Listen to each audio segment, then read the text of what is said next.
मैं डॉक्टर प्रेम बाफना, सहआचार्य राजनीति विज्ञान, राजकीय महाविद्यालय Sujangarh, BA part third, paper first, unit first, प्लेटो।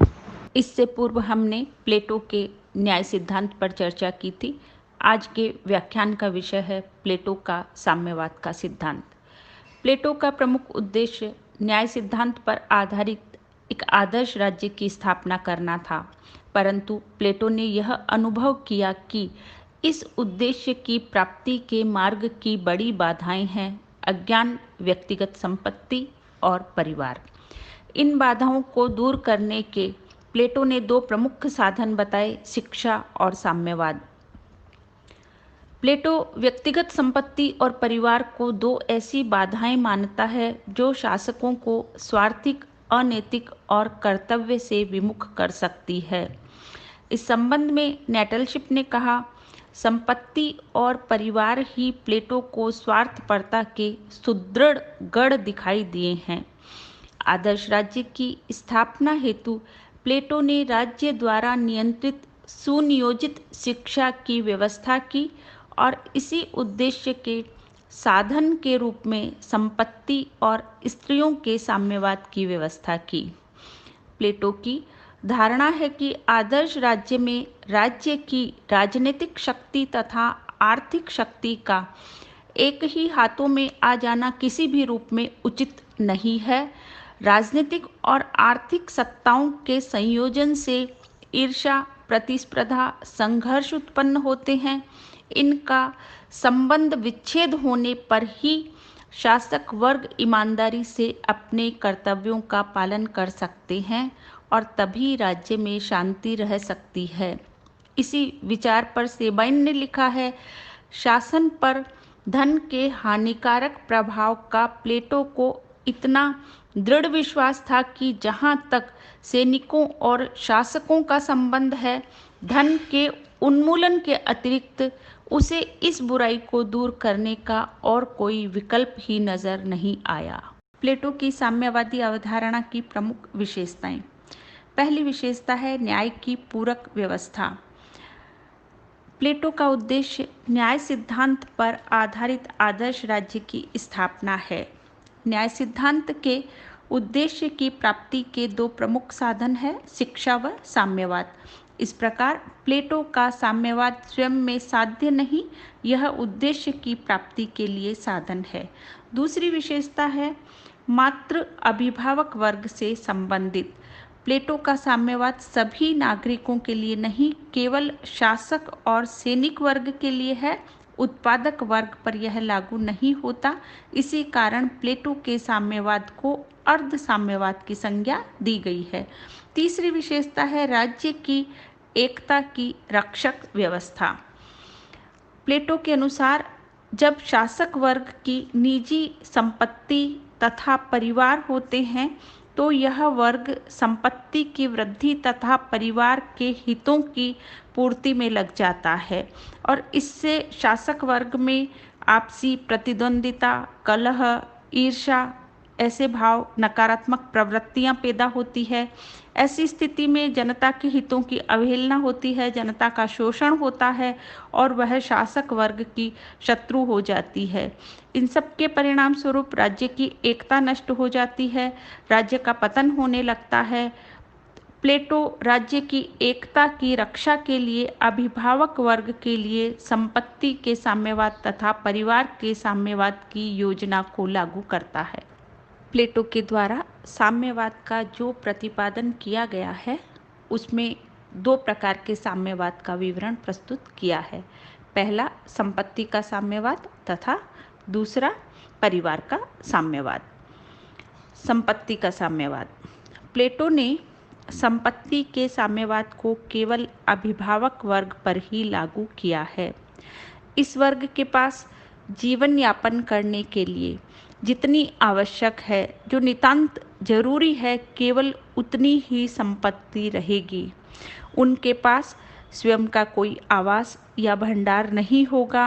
युद्ध शिविर में रहने वाले सैनिकों की तरह उनके सामूहिक भोजन एवं आवास की व्यवस्था होगी। सोने चांदी को किसी भी रूप में स्पर्श तक करना अवैध होगा, यानी व्यक्तिगत संपत्ति के नाम पर उनके पास कुछ नहीं होगा। दार्शनिक शासक वर्ग तथा सैनिक वर्ग की आर्थिक आवश्यकताओं को पूरा करने का समस्त दायित्व राज्य का है। राज्य ही सार्वजनिक आवास गृहों और सार्वजनिक भोजनालयों की व्यवस्था करेगा। प्लेटो का ऐसा विचार है कि ऐसा जीवन व्यतीत करने पर ही वे राज्य के रक्षक बन सकेंगे, परंतु यदि वे निजी भूमि, घर, धन की व्यवस्था कर लेंगे तो वे अपने नगर वासियों के सहायक बनने के बजाय उनमें परस्पर द्वेष भावना पैदा हो जाएगी। अंततः वे अपने तथा राष्ट्र के सर्वनाश का ही मार्ग प्रशस्त करेंगे। इस प्रकार प्लेटो का साम्यवाद भोग का नहीं वरन त्याग का मार्ग है। विचारक फोस्टर के शब्दों में प्लेटो के संरक्षक वर्ग को सामूहिक रूप से संपत्ति का स्वामित्व प्राप्त करना नहीं है, अपितु इसका त्याग करना है। प्लेटो ने संपत्ति विषयक साम्यवाद का समर्थन मुख्य रूप से 3 आधारों पर किया है। पहला, दार्शनिक आधार। प्लेटोवादी दर्शन के अनुसार संपत्ति वासना तत्व की प्रतीक है और यह मनुष्य में भोग की प्रवृत्ति को बढ़ाती है। दार्शनिक वर्ग व सैनिक वर्ग आत्मा के विवेक व शौर्य तत्वों से संबंधित होते हैं और निजी संपत्ति की व्यवस्था उनकी आत्मा की प्रवृत्ति के अनुकूल नहीं है। दूसरा आधार है मनोवैज्ञानिक आधार। व्यक्तिगत संपत्ति की व्यवस्था व्यक्ति को स्वार्थी बनाती है, लोभ और लालच के भाव पैदा करती है। यदि दार्शनिक वर्ग व सैनिक वर्ग के लिए निजी संपत्ति की व्यवस्था रखी जाएगी तो उनमें भी स्वार्थ में वृद्धि होगी और उनका विवेक और साहस या शौर्य का गुण कमजोर हो जाएगा। तीसरा है राजनीतिक आधार। प्लेटो राजनीतिक और आर्थिक शक्तियों को अलग अलग रखना चाहता है। शासक वर्ग अपने निजी स्वार्थों के लिए राजसत्ता का दुरुपयोग करते हैं, इसलिए प्लेटो शासक वर्ग को केवल राजनीतिक शक्ति देने के पक्ष में है और जो लोग आर्थिक क्रियाओं में लगे हो, प्लेटो का विचार है कि उनको राजनीतिक शक्ति में भाग नहीं लेना चाहिए और जिनके हाथ में राजनीतिक सत्ता हो उनके कोई आर्थिक हित नहीं होने चाहिए। प्लेटो के संपत्ति के साम्यवाद की योजना के जो उद्देश्य हैं वो इस प्रकार है। पहला जो उद्देश्य है, सार्वजनिक हित में वृद्धि करना। इस व्यवस्था के कारण शासक वर्ग के कोई निजी आर्थिक स्वार्थ नहीं रहते हैं तो वो निश्चित रूप से सार्वजनिक हित में ही शासन करता है। दूसरा उद्देश्य है राज्य की एकता की रक्षा हेतु। जब शासक वर्ग के पास निजी संपत्ति होती है तो शासक वर्ग में संपत्ति को लेकर के संघर्ष, प्रतिद्वंदिता, ईर्ष्या इस तरह की भाव होते हैं और राज्य की एकता को भय उत्पन्न हो जाता है। परंतु संपत्ति के साम्यवाद से शासक वर्ग में इस तरह का कोई दोष नहीं होगा और यह व्यवस्था राज्य की एकता की रक्षक सिद्ध होगी। और तीसरा, अभिभावक वर्ग के लिए हितकर। संपत्ति के साम्यवाद की योजना से जो अभिभावक वर्ग है वो आर्थिक चिंताओं से मुक्त हो जाएगा और अपना पूरा समय और पूरा ध्यान अपने कार्य में लगाएगा, अपने कर्तव्यों के पालन में लगाएगा। यह अभिभावक वर्ग के लिए भी हितकर है और राज्य के लिए भी। संपत्ति के साम्यवाद की आलोचना। पहला बिंदु है कि यह सद्गुणों के विकास में बाधक है। व्यक्तिगत संपत्ति की व्यवस्था अनेक सद्गुणों के विकास में सहायक होती है, जैसे दान, दया, परोपकार, उदारता आदि। व्यक्ति परोपकार संबंधी कार्य व्यक्तिगत संपत्ति के आधार पर ही कर सकता है, इससे वंचित करना उचित नहीं है। दूसरा जो बिंदु है कि मानवीय प्रकृति की मूल प्रवृत्तियों की अवहेलना की गई है।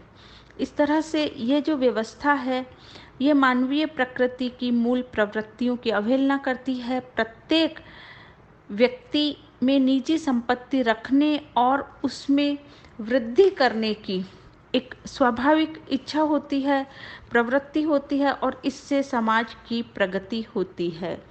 तीसरा जो बिंदु है कि राज्य की एकता को खतरा पैदा हो जाएगा।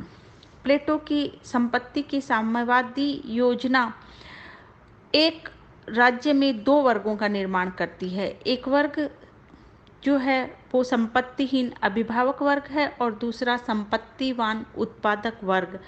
इस तरह से संपत्ति के हितों की दृष्टि से संपूर्ण राज्य दो विरोधी वर्गों में विभाजित हो जाता है और इससे राज्य की एकता को ही खतरा पैदा होने का भय रहता है। अगला जो बिंदु है कि केवल अभिभावक वर्ग पर लागू होने से यह अर्ध साम्यवाद है। प्लेटो ने संपत्ति के साम्यवाद की योजना को केवल अभिभावक वर्ग पर लागू किया है और उत्पादक वर्ग को इससे मुक्त रखा है। बार्कर ने इस दृष्टि से प्लेटो के साम्यवाद को अर्ध साम्यवाद कहा है। अगला जो बिंदु है कि संपत्ति संबंधी समस्याएं सुलझाने में शासक वर्ग असमर्थ रहेगा, क्योंकि संपत्ति संबंधी जो जटिल समस्याएं हैं उसका उचित ज्ञान शासक वर्ग को नहीं होगा, क्योंकि वह संपत्ति से वंचित है। इस तरह से वह अपने इस कार्य में अयोग्य सिद्ध होगा। अगला जो बिंदु है कि अभिभावक वर्ग के लिए तपस्यात्मक संपत्ति का जो साम्यवाद है वो सार्वजनिक हित के नाम पर अभिभावक वर्ग को संपत्ति से वंचित करता है और इस तरह से उसका जीवन तपस्वी जैसा बना देता है। तो निश्चित ही इस तरह का जीवन व्यतीत करते हुए उसमें नीरसता की भावना आएगी, काम के प्रति उत्साह भी कम हो जाएगा और एक तपस्वी का सा जीवन अगर वो लगातार व्यतीत करता रहा तो वह अपने कर्तव्य से विमुख भी हो सकता है। अगला जो बिंदु है कि समाज के विकास में बाधक व्यवस्था। निजी संपत्ति की संस्था व्यक्ति में प्रतियोगिता की भावना पैदा करती है और उसे विकास करने की प्रेरणा देती है, उन्नति करने की प्रेरणा देती है और उससे संपूर्ण समाज का विकास होता है। परंतु प्लेटो ने अभिभावक वर्ग को निजी संपत्ति से वंचित करके उसे आर्थिक विषयों के प्रति उदासीन बना दिया है। इस प्रकार प्लेटो की संपत्ति के साम्यवाद की ये जो आलोचना के बिंदु अभी हमने पढ़े हैं, अरस्तु एवं अन्य विद्वानों के द्वारा की गई आलोचना है। अरस्तु इन बिंदुओं के अलावा एक और दृष्टि से भी इस साम्यवादी योजना की आलोचना करता है। अरस्तु का मत है कि आदर्श राज्य की स्थापना के लिए शिक्षा तो उचित साधन है, किंतु साम्यवाद नहीं। अरस्तु के अनुसार प्लेटो का साम्यवाद आध्यात्मिक बीमारियों का भौतिक इलाज प्रस्तुत करता है और इसके आशानुरूप परिणाम नहीं प्राप्त हो सकते। परिवार विषयक या स्त्रियों का साम्यवाद। प्लेटो अभिभावक वर्ग को व्यक्तिगत संपत्ति से वंचित करने के साथ साथ निजी परिवार से भी वंचित कर देता है। अभिभावक वर्ग पूर्ण कुशलता, एकाग्रता, निष्ठा और ईमानदारी के साथ अपने कर्तव्यों का निर्वहन कर पाए, इसके लिए जरूरी है कि वे संपत्ति के साथ साथ परिवार व स्त्रियों के मोह से भी मुक्त हो जाए। इस सिद्धांत का स्वरूप प्लेटो के शब्दों में अभिभावक वर्ग के स्त्री या पुरुषों में कोई भी अपना निजी परिवार नहीं बनाएगा। स्त्रियां सबकी समान रूप से पत्नियां होंगी, इनकी संतानें भी समान रूप से सबकी होंगी। न तो माता पिता अपने संतान को जान सकेंगे और न संतान माता पिता को। प्लेटो ने साम्यवाद की अपनी इस योजना का औचित्य बताते हुए इसके पक्ष में जो बातें कही है वो इस प्रकार है। पहला बिंदु है कि अभिभावक वर्ग को पारिवारिक दायित्व, मोह, चिंताओं से मुक्त कर देना ताकि सार्वजनिक कर्तव्यों का निर्वहन वह भली भांति कर सके। दूसरा जो बिंदु है कि राज्य की एकता की दृष्टि से उचित है समस्त अभिभावक वर्ग एक वृहत्त परिवार का रूप धारण कर लेगा और उससे अभिभावक वर्ग के विचारों में, आचरण में कोई विरोध उत्पन्न नहीं होगा और राज्य की एकता मजबूत होगी। तीसरा जो बिंदु है कि आनुवंशिक दृष्टि से उपयोगी है। प्लेटो आनुवंशिक आधार पर यह विचार प्रकट करता है कि श्रेष्ठ माता पिता की संतान भी श्रेष्ठ होती है। चौथा जो बिंदु है कि जनसंख्या का संतुलन रहेगा, जो आदर्श नगर राज्य के लिए अत्यंत आवश्यक है। पांचवा बिंदु है कि संपत्ति के साम्यवाद की पूर्ति। जिन उद्देश्यों की प्राप्ति के लिए संपत्ति के साम्यवाद की स्थापना की गई है, वे उद्देश्य तब तक प्राप्त नहीं किए जा सकते जब तक कि संपत्ति के साम्यवाद के साथ साथ परिवार के साम्यवाद की योजना लागू नहीं की जाए। तो इसके लिए भी परिवार का साम्यवाद लागू करना आवश्यक है। और जो लास्ट बिंदु है कि स्त्रियों की मुक्ति तथा समान अधिकार। प्लेटो का मत है कि योग्यता, कार्यक्षमता की दृष्टि से स्त्रियां पुरुषों के समान होती है, पर तत्कालीन एथेंस में स्त्रियां घर की चारदीवारी में बंद थी और उनका कार्य सिर्फ संतान का पालन पोषण करना ही था। प्लेटो के शब्दों में कि परिवार एक ऐसा स्थान है जहां मनुष्य की प्रतिभा का हनन होता है तथा पत्नी की मानसिक शक्ति चौके चूल्हे में बर्बाद हो जाती है। तो प्लेटो परिवार की इस साम्यवादी योजना के द्वारा स्त्रियों को इस तरह की जीवन प्रणाली से स्वतंत्र देखना चाहता था, पुरुषों के समान राजनीति में सक्रिय देखना चाहता था और इस सब का राज्य को भी लाभ मिलेगा, स्त्रियों की सेवा का राज्य को लाभ मिल सके, इसके लिए भी यह व्यवस्था उचित है। प्लेटो का परिवार विषयक साम्यवाद बिल्कुल काल्पनिक है, व्यवहारिक धरातल पर लागू किया जाना संभव नहीं है।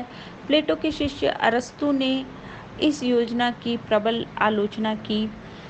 पहला जो बिंदु है कि स्त्री व पुरुष की समानता भ्रमपूर्ण है, दोनों में आधारभूत अंतर है, प्लेटो ने उसका समग्र चित्रण नहीं किया है। दूसरा जो बिंदु है कि पति पत्नी के संबंधों की पवित्रता को प्लेटो भुला देता है। इस प्रकार प्लेटो का यह साम्यवाद मानव मनोविज्ञान की अवहेलना करता है। तीसरा बिंदु है कि श्रेष्ठ संतति की कोई गारंटी नहीं है, यह व्यवस्था पूर्णतया अनैतिक है। परिवार का अंत अनुचित है। परिवार सद्गुणों का विकास, नैतिकता का विकास परिवार में रह कर के ही हो सकता है और यह नागरिकता के गुणों की श्रेष्ठ पाठशाला है। पांचवा जो बिंदु है कि अभिभावक वर्ग को पारिवारिक सुखों से वंचित रख देना उचित नहीं है।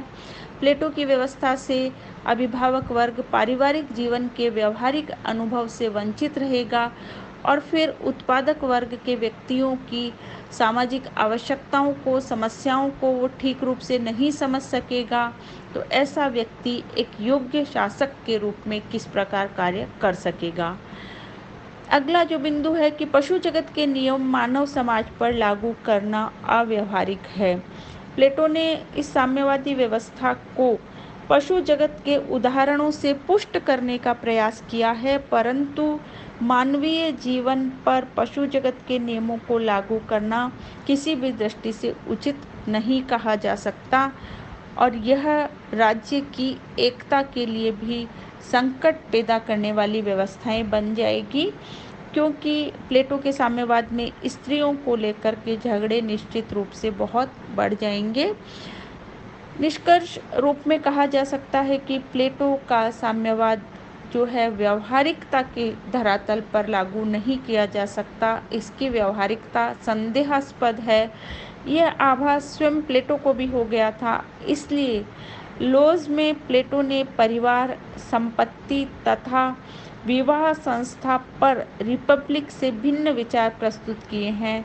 शासक वर्ग के सीमित मात्रा में संपत्ति रखने तथा पारिवारिक जीवन व्यतीत करने पर सहमति जताई है। प्लेटो ने अपने ग्रंथ रिपब्लिक में साम्यवाद की वैसी ही विधिवत विवेचना की है जैसी कि कार्ल मार्क्स या किसी और विचारक ने और इसी आधार पर कुछ लेखकों के द्वारा प्लेटो को पश्चिमी जगत का प्रथम साम्यवादी विचारक माना गया है।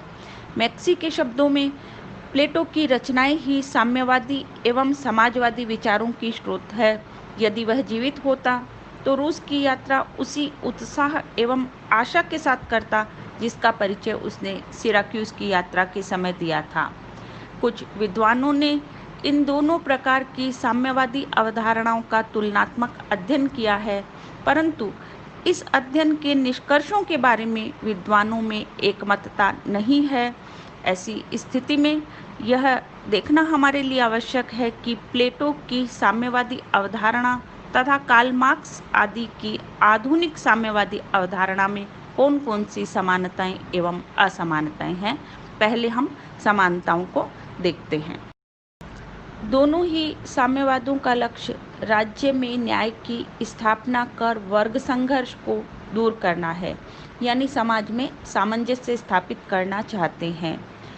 दोनों ही व्यक्ति और राज्य के पारस्परिक संबंधों में राज्य को सर्वोपरि मानते हैं और व्यक्ति की तुलना में राज्य को प्रधानता देते हैं। दोनों ही साम्यवाद समाज के हित में व्यक्ति का हित मानते हैं और दोनों ही राज्य में विभिन्न वर्गों के बीच में आर्थिक प्रतियोगिता को समाप्त करने के पक्षपाती हैं। यानी दोनों ही साम्यवाद समाज की रचना में वर्गों के अस्तित्व को तो स्वीकार करते हैं, परंतु अपने अपने तरीके से वर्गों के बीच संघर्ष को समाप्त करना चाहते हैं। इस प्रकार दोनों विचारधाराओं में जो समानताएं हैं उनको दृष्टिगत रखते हुए मैक्सी ने लिखा है, यदि प्लेटो आज जीवित होते तो वे आधुनिक साम्यवादियों से भी प्रबल साम्यवादी होते। यद्यपि दोनों विचारधाराओं में कुछ समानताएं हैं, परंतु इनमें असमानताएं भी है और वो असमानताएं अधिक महत्वपूर्ण और आधारभूत है। कुछ प्रमुख असमानताएं हम देखते हैं। जो पहला बिंदु है, प्लेटो के साम्यवाद का लक्ष्य राजनीतिक है, जबकि आधुनिक साम्यवाद का प्रधान लक्ष्य आर्थिक है। वह एक विशेष प्रकार की राजनीतिक व्यवस्था के आधार पर आर्थिक शक्ति का न्यायपूर्ण वितरण करना चाहता है।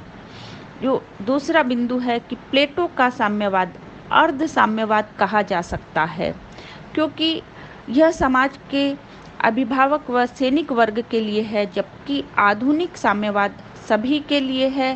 प्लेटो का साम्यवाद केवल यूनान जैसे नगर राज्यों के लिए है, जबकि आधुनिक साम्यवाद का क्षेत्र विश्वव्यापी है।